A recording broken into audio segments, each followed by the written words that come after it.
Considerações finais. Como considerações finais, é importante a gente ressaltar que materiais não são puramente ablativos.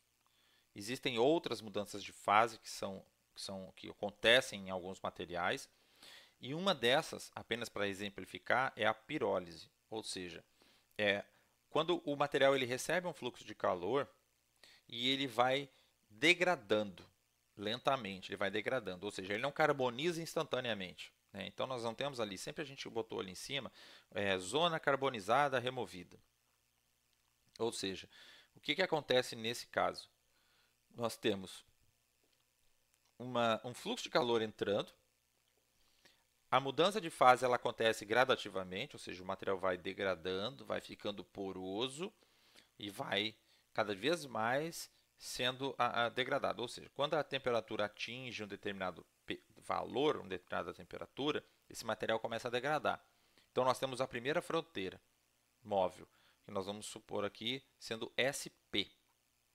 Depois nós temos a segunda fronteira, que é o SAB. Né? Se a gente pegar esse problema, a gente pode descrever ele como sendo um problema de múltiplas camadas também. Vamos pensar no caso anterior, que é o caso com estrutura. A gente pode tirar a estrutura, a primeira camada é pirólise, a segunda camada é a ablação, né? É a ablativa. Né? Então, nós temos uma zona virgem, uma zona pirolizada e uma zona carbonizada removida. Tudo porque nós partimos da premissa que quando a temperatura na superfície ablativa atinge a temperatura de ablação, o material é removido instantaneamente.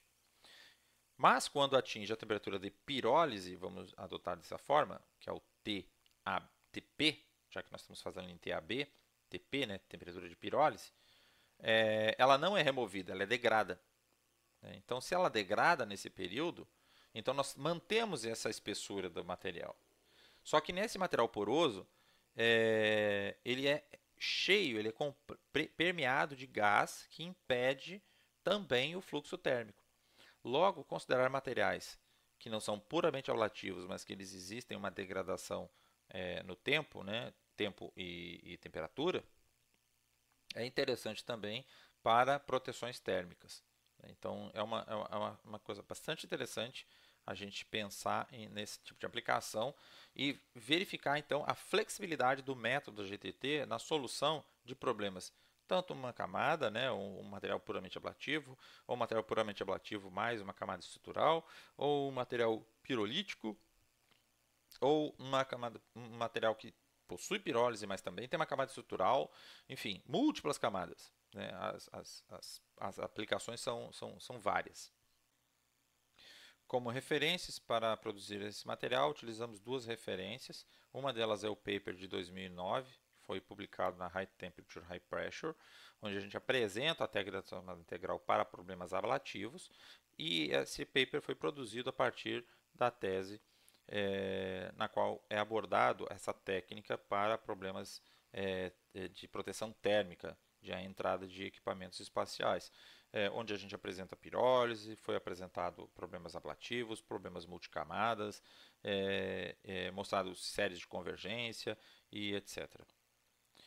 Nesta aula, então, foram abordados os seguintes problemas, os seguintes tópicos.